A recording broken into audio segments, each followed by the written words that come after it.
Hapa iko pao, unaweza kuona hapo na hii background. Ama hapo rodi mbele, but kitu kikuru kwa nini chini. Kwa sababu mtu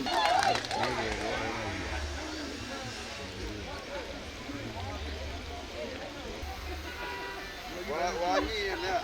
Yeye mjuka kondi ya kado. kama tumine mimi. Yeye kama rengo.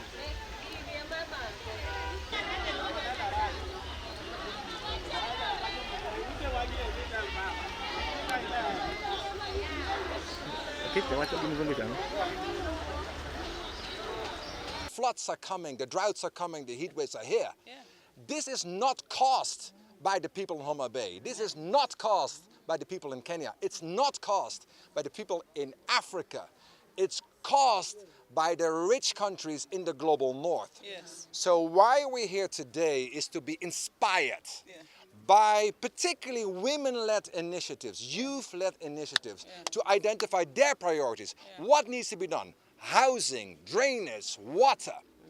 And that becomes the people's adaptation plan. For people here in Homabay, perhaps it is difficult to appreciate, it's the first ever, let me repeat, it is the first ever people's adaptation plan which is presented and being incorporated into the overall development plan of this county in the world. To witness firsthand work that we've been doing together with his team and the Akiba Mashinani group to develop the first ever globally people's-led adaptation plan so that we can plan for our informal settlements, we can plan for our municipality here in Homabay as a point to start. And we are happy that we now have ready a plan that is not top-down, that has not been dropped by, people from somewhere coming to tell the people of Shauriako and the people of Homabay how to live their lives and what to do.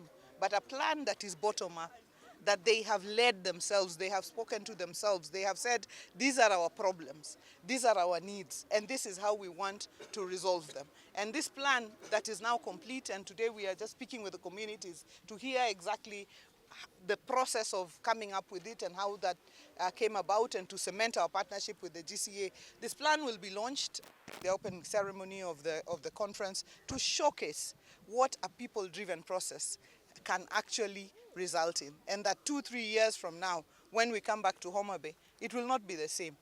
Makongeni will not be the same, Shauriako will not be the same, Sofia will not be the same, because we will have raised sufficient resources to implement a people's-led adaptation plan. Because these people living here in Shauriako, they know, and they are here, that when the rains start, they will not be able to stay where they're staying at the moment, because this gully here will be full of water and overflowing and into all the surrounding areas. There will be no place for anybody to stay. All these houses will be filled with water. Yes. And for months they will not be able to survive.